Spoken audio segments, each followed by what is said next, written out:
মাঝনদীতে হরপা বানে আটকে গেল পাথর বোঝাই ডাম্পার। কোনো ক্রমে প্রাণে বাঁচল চালক এবং খালাসি। বিচ্ছিন্ন দুই জেলার যোগাযোগ ব্যবস্থা। হরপা বানে মাঝনদীতে আটকে গেল পাথর বোঝাই ডাম্পার, প্রাণে বাঁচলেন চালক এবং খালাসি। শনিবার সকালে বীরভূমের জয়দেবে হয়ে পশ্চিম বর্ধমানের কাঁকসার শিবপুরের দিকে আসছিল ডাম্পারটি। অজয়ের অস্থায়ী সেতু পার হয়ে একটি পাথর বোঝাই 6 চাকার ডাম্পার। তখনই অজয় নদে হঠাৎ হরপা বান আসে এবং অস্থায়ী সেতু ভেঙে যায় ও ডাম্পারটি মাঝ নদীতে আটকে পড়ে। সাঁতার কেটে কোনো ক্রমে নিরাপদ জায়গায় পৌঁছে যায় চালক ও খালাসি। সেই সময় অস্থায়ী মাটির সেতু নির্মাণের কাজও চলছিল।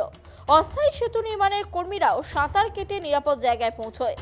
ফের দুই জেলার যোগাযোগ ব্যবস্থা বিচ্ছিন্ন হয়ে পড়ায় চূড়ান্ত ভোগান্তির মুখে পশ্চিম বর্ধমান এবং বীরভূমের মানুষজন।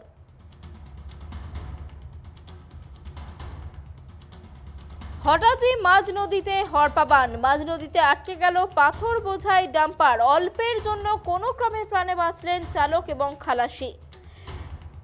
শনিবার সকালে বীরভূমের জয়দেব হয়ে পশ্চিম বর্ধমানের কাঁকসার শিবপুরের দিকে আসছিল ডাম্পারটি। অজয়ের অস্থায়ী সেতু পার হয়ে পাথর বোঝাই 6 চাকার ডাম্পারটি আসছিল। তখনই হঠাৎই অজয় নদে হরপা বান আসে এবং অস্থায়ী সেতুটি ভেঙে যায়।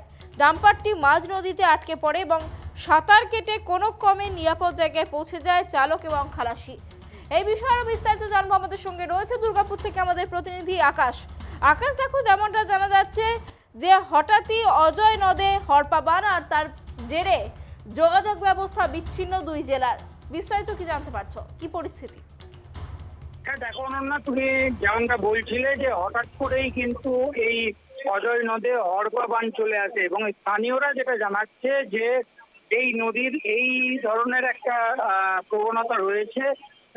হঠাৎ করেই দেখা যায় যে শুকনো অবস্থায় রয়েছে নদী, তারপর হঠাৎ করেই আবার জলে ভরে যায় এবং যে কারণে আজকেও ঠিক সকালে একটি পাথর বোঝাই 6 চাকা ডাম্পার, সেটা এই যে অস্থায়ী সেতু বা বাঁধ রয়েছে তার উপর দিয়ে আসছিল এবং সেই সময় হঠাৎ করেই কিন্তু জলে ভরে ওঠে পুরো নদী এবং সঙ্গে সঙ্গে ডাম্পারটি ওই অবস্থায় ছেড়েই কিন্তু চালক এবং খালাসি যারা ছিল তারা সেখান থেকে সাঁতরে নদীর পাড়ে ওঠে।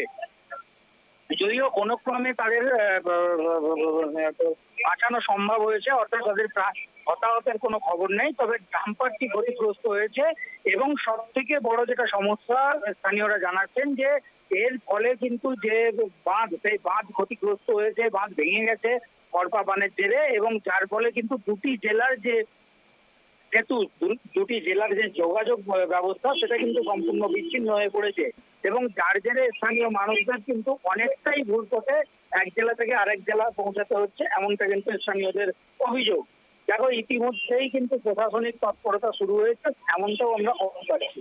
কারণ দেখো আকাশ, তোমার কাছে আরো যেটা জানতে চাইবো যে এই যে সেতুটা ভেঙে গেল, এটা সারাইয়ের ব্যাপারে কি পদক্ষেপ নেওয়া হচ্ছে, কি জানা যাচ্ছে? দেখো আমরা এর আগেও দেখেছি বর্ষার সময় যে অস্থায়ী সেতু রয়েছে সেই সেতুতে কিন্তু এই ধরনের ঘটনা ঘটে থাকে। এর আগেও আমরা দেখেছিলাম অস্থায়ী সেতু জল বেড়ে যাওয়ার কারণে ভেঙে গেছিল এবং এবারেও দেখেছি যে সকালেই এই দুর্ঘটনার কবলে পড়ে এই ডাম্পার এবং চালক খালাসি কোন রকমের সেই ডাম্পার ছেড়ে সেখান থেকে নদীর পাড়ে উঠলেও যোগাযোগ যে ব্যবস্থা সেই ব্যবস্থা কিন্তু সম্পূর্ণরূপে বিচ্ছিন্ন হয়ে গেছে। তবে ইতিমধ্যেই যেহেতু এটা পঞ্চায়েত এলাকা পড়ছে, অর্থাৎ ইতিমধ্যেই প্রশাসনের পক্ষ থেকে যাতে এই বাঁধ মেরামতের ব্যবস্থা করা যায় সেটা কিন্তু ব্যবস্থা নেওয়া শুরু হয়েছে, এমনটাই আমরা প্রশাসনিক সূত্র থেকে জানতে পারছি। অনেক ধন্যবাদ আকাশ আমাদের সঙ্গে থাকার জন্য। আপনাদের আরো একবার জানিয়ে রাখি, অজয় নদে হঠাৎই হরপা বান, মাঝ নদীতে আটকে গেল ডাম্পার। কোনো ক্রমে প্রাণে বাঁচলেন চালক এবং খালাসি এবং সেতু ভেঙে গিয়ে দুই জেলার যোগাযোগ ব্যবস্থা বিচ্ছিন্ন। পশ্চিম বর্ধমান এবং বীরভূমের যোগাযোগ ব্যবস্থা বিচ্ছিন্ন হয়ে পড়েছে এই সেতু ভেঙে যাওয়ার ফলে। ডাম্পারটা ওইদিকে তখন জল চেপেছিল না, গাড়িটা এসেছিল, এই রোডটাও জল ছিল না, চেপে নিচে ছিল জলটা, গাড়িটা আস্তে আস্তে বসে যায়, মানে পাথর হয়তো গায়ে জল ঢুকেছে, সেভাবে খেয়ে গিয়েছে, নিচে খাল হয়ে গেছে, কিন্তু রোড ঠিক ছিল, টায়ার বসে গিয়েছিল আপনার জল হঠাৎ করে বেড়ে গেছে। চালক খালাসি কিছু হয়েছিল? না, ওদের কিছু হয়নি, ওরা নেমে চলে গেছে, রাস্তাটা মাঝে মাঝে আটকে গেছে। আটকে গেছে। রোড ভালো ছিল, মানে জল বেড়ে যাওয়ার জন্য এই অবস্থা হয়েছে। হয়তো পাথরের নিচে জল ঢুকেছিল, রোড উপরে পরিষ্কার ছিল। এ হলো হঠাৎ চলে আসছে তো।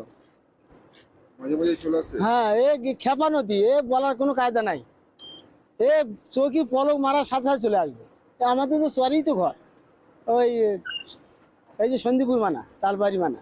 আজকে কি হয়েছিল, ডাম্পারটা কিভাবে মাছ নদীটা ওই বামপাটা ওই নিয়ে আইছিল পাথর পাথর আনতে গিয়ে ওই আর্ধেক খালি করে দিয়েছে, খালি করার পরেই জল এসে গেছে, আর খালি করতে পারেনি।